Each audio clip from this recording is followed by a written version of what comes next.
que j'y pense de plus en plus. Je me suis dit que ça pourrait être du bon cinéma, de comment transposer ça en cinéma et comment ne pas tomber non plus dans une version fidèle avec la réalité. Parce qu'il faut échapper aussi au réalisme. C'est pas un texte réaliste, mais ce serait très intéressant.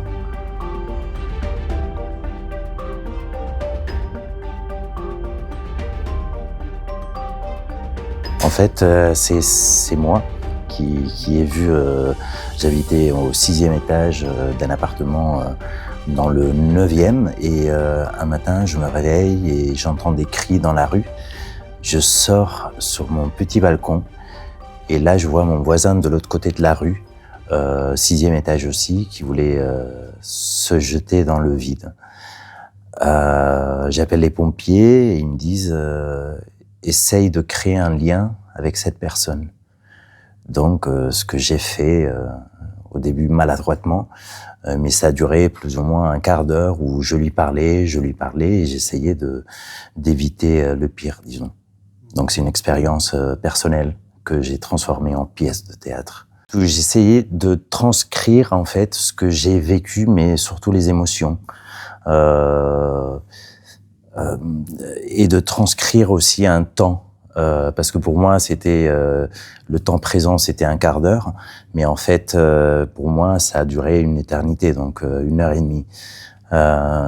Et j'ai essayé de raconter un petit peu entre le souvenir et le présent de ce moment, d'en faire une pièce de théâtre, de raconter toute cette explosion d'émotions que j'ai vécue. Et la peur? Et la peur, mais la peur quand il y a un danger de mort comme ça, en fait, j'ai découvert qu'en fait, c'est même pas la peur, il n'y a pas de peur, c'est un présent total et une urgence. Et donc, il n'y a pas un endroit pour la peur, en fait. Quand les pompiers, donc, il s'est pas jeté, les pompiers l'ont amené à l'hôpital. Et c'est à ce moment-là où j'ai senti la peur, où je suis resté pendant 1 heure sur mon petit balcon. Et c'était une espèce d'héritage d'un vide, en fait. C'est ça. C'est pour ça que la pièce s'appelle La clameur du vide.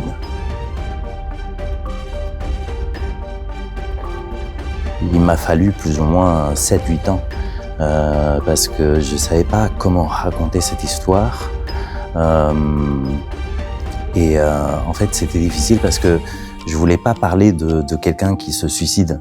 Je me voyais pas légitime de raconter ça jusqu'à ce que je comprenne en fait qu'il fallait parler de ce que moi j'ai vécu, de ce que moi j'ai ressenti et voilà, et raconter, parler des conditions de la création d'un lien, en fait. D'un lien à plusieurs mètres. À plusieurs mètres, avec le vide entre nous et qu'est-ce qui nous unit malgré un vide physique tellement fort comme la hauteur d'un bâtiment. Et cette personne, aujourd'hui? Cette personne, en fait, j'ai écrit la pièce parce que j'ai jamais su qui c'était. Parce que les pompiers l'ont amené. 2 jours après, ils ont vidé l'appartement où il habitait. Donc, j'ai posé la question dans la boulangerie en bas, dans la brasserie. Personne le connaissait. Donc, je pense que c'est surtout une pièce sur la solitude dans les villes. C'est une écriture fragmentaire parce que je voyais pas une meilleure façon de raconter cette histoire en fait. Moi j'ai oublié presque tout ce que j'ai dit à ce moment-là. Je l'ai oublié parce que j'ai un petit traumatisme. Donc j'ai refoulé un petit peu tout ce qui s'est dit.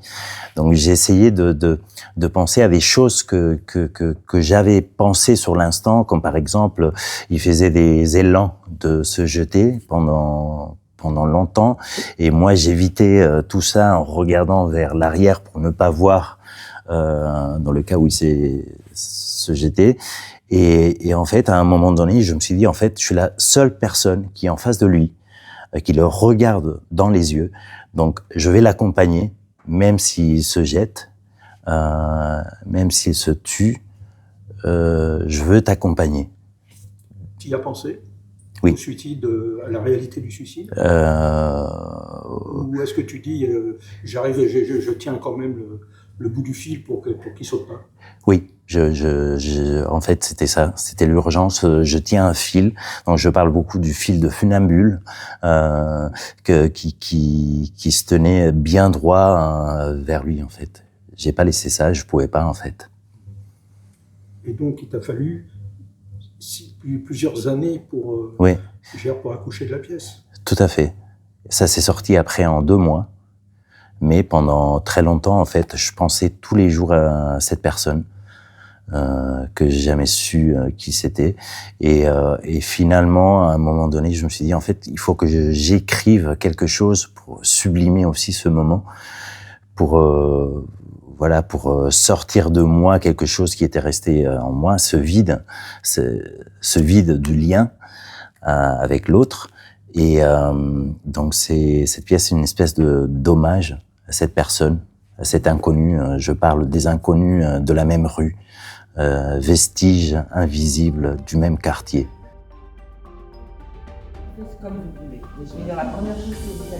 Non, pour moi, c'était très clair que c'était pas réaliste, parce qu'il fallait raconter pas juste la situation, surtout les sensations de cette situation, l'émotion de cette situation.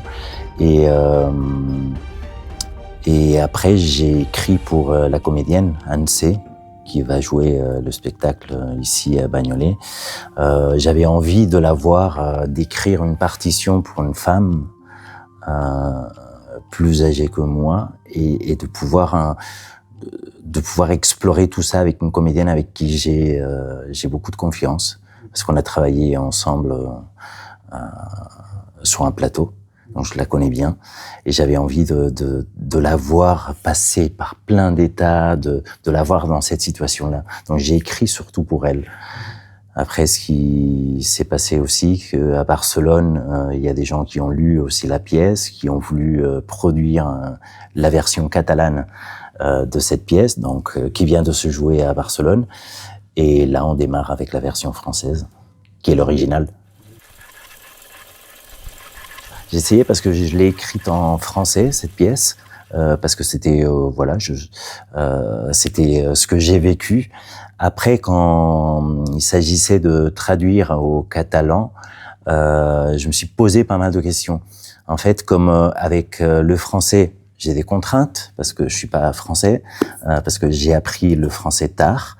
Je me suis dit comment je vais traduire ça, parce que c'est vers ma langue maternelle. Et du coup, j'ai plus de ressources dans ma langue maternelle que dans la langue française. Donc, j'ai essayé de garder cette contrainte dans ma langue maternelle aussi, dans le catalan. Donc, j'ai traduit très littéralement du français. Est-ce que ça aurait pu être aussi l'inverse? Faire une pièce espagnole, espagnol plus ou moins catalan. Oui. Je vais pas taper sur les doigts. Catalan. Et après. Oui. La traduire en français. Ça aurait peut-être pu être différent, comme au niveau de la perception des mots, non? Oui, mais ça parlait en fait de l'écrire en français, ça parlait aussi de ce que j'ai vécu. En fait, j'avais un français que j'avais appris il y avait pas très longtemps, donc c'était une contrainte pour essayer de créer un lien avec une personne qui veut sauter, avec la contrainte de la langue aussi. Donc, comment ce français que j'ai appris tard sort quand il y a une situation d'urgence et de danger de vie ou de mort.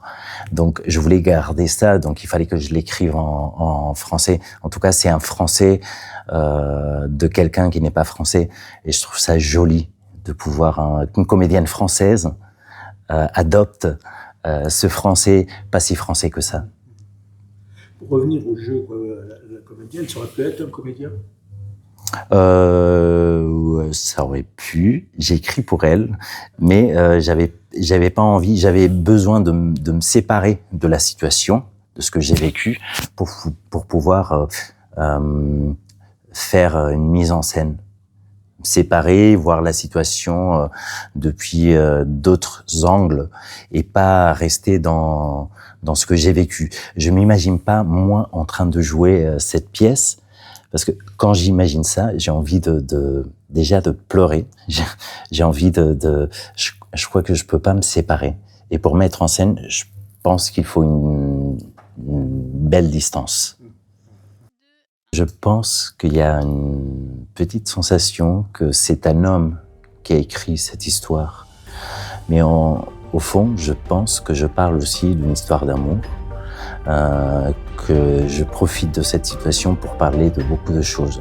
Donc évidemment, c'est l'auteur qui parle aussi, mais ça se voit déjà donc, dans le texte. Donc j'ai besoin de quelqu'un d'autre qui amène le bateau. Les mots d'un homme dans la voix d'une femme. Exactement. Et j'aime beaucoup ça. Ouais. Cette ambiguïté, on sent l'homme et en même temps on se dit que cette femme, est-ce que c'est celui qui veut sauter en même temps? Il y a cette ambiguïté que j'aime beaucoup.